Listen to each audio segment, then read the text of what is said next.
আসসালামু আলাইকুম রহমতুল্লাহি ওয়া বারাকাতুহু। আলহামদুলিল্লাহি রাব্বিল আলামিন, আসসালাতু ওয়াসসালামু আলা আশরাফিল আমবিয়া ওয়াল মুরসালিন ওয়া আলা আলিহি ওয়া সাহবিহি আজমাইন। আম্মা বাদ। রব্বি ইশরাহ লি সাদরি ওয়া ইয়াসসির লি আমরি ওয়াহলুল উকদাতাম মিন লিসানি ইয়াফকাহু কাওলি। প্রিয় দেশবাসী, আপনারা সবাই ভালো আছেন?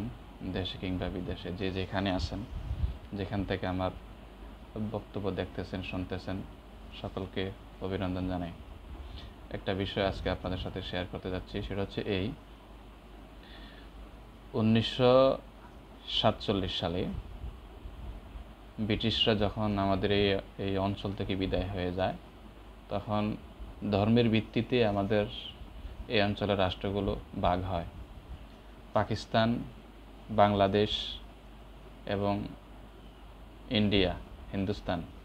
তো ইন্ডিয়াকে আপনার অধিকাংশ হিন্দুদের দেশ হিসেবে আখ্যায়িত করা হয়, আর পাকিস্তান, বাংলাদেশ এই দুইটা অঞ্চল, এই দুইটা দেশকে মুসলমানদের দেশ হিসাবে ভাগ করে দেয়া হয়। তো এখন আমরা যে একটা স্বাধীনতা পেয়েছি, আমরা যে একটা নতুন বাংলাদেশ পেয়েছি আবার, যদিও আমাদের সেই 47-এ আমরা যেই দেশ পেয়েছি, যেই বাংলাদেশ পেয়েছি, ওটা মুসলিম দেশ হিসেবে, ইসলামিক দেশ হিসাবে আমরা পেয়েছি। এরপরে ভারত সেটা কূট কৌশল করে পাকিস্তান থেকে দেশটাকে ছিনিয়ে নেয় এবং 53 বছর পর্যন্ত আওয়ামী লীগকে দিয়ে ভারত আমাদেরকে শোষণ করে আমাদের দেশকে পূর্ণ নিয়ন্ত্রণে নেওয়ার চেষ্টা করে।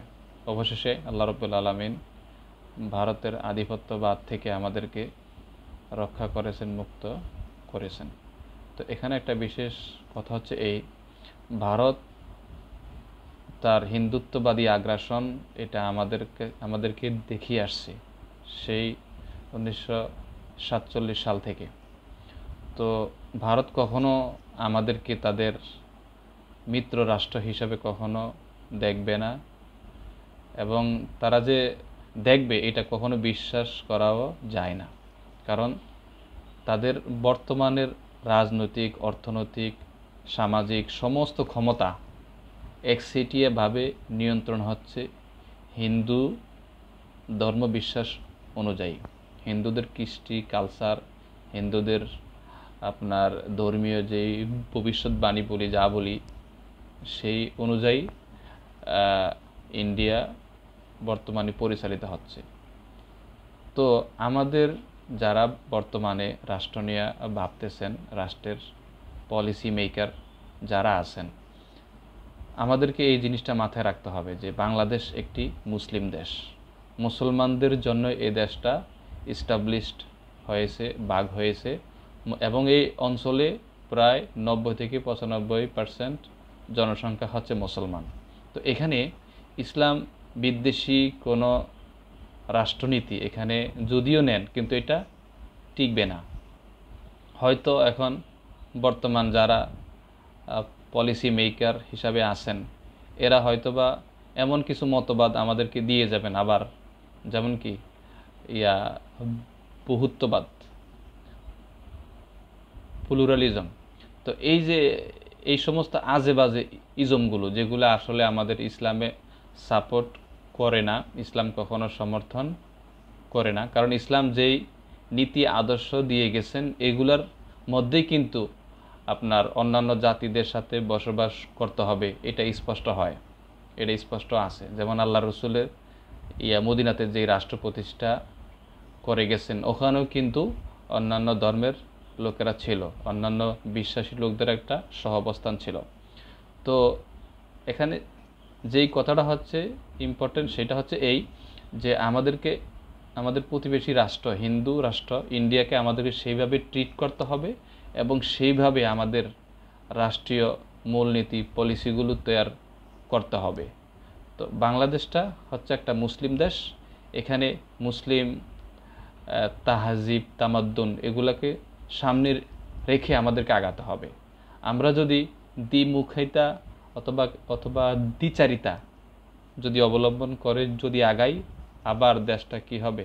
খাদে পড়বে, দেশটা আগাবে না। অতএব আমাদেরকে এখন থেকেই আমরা যদি ফল না করি, আবার যদি ফল করতে না হয়, তাহলে আমাদেরকে এখন থেকেই প্রস্তুতি নিতে হবে। সেইভাবে আমাদের সমস্ত নীতি, সমস্ত আদর্শ এবং আন্তর্জাতিক অঙ্গনে আমাদের নীতি কী হবে, সব কিছু আমাদেরকে এইভাবে সেট করে রাখতে হবে। কারণ এইভাবে যদি সেট করে না রাখি, বর্তমানে যারা আছেন এরা যদি উল্টাপাল্টা সেট করে দিয়ে যান, এটা দেখবেন আবার কিছুকাল পরে এগুলা সব উলটপালট হয়ে যাবে। তো অতএব হাসিনাকে যারা সরিয়েছে ক্ষমতা থেকে, এখানে ইসলামিক একটা স্পিরিট প্রবলভাবে কাজ করেছে।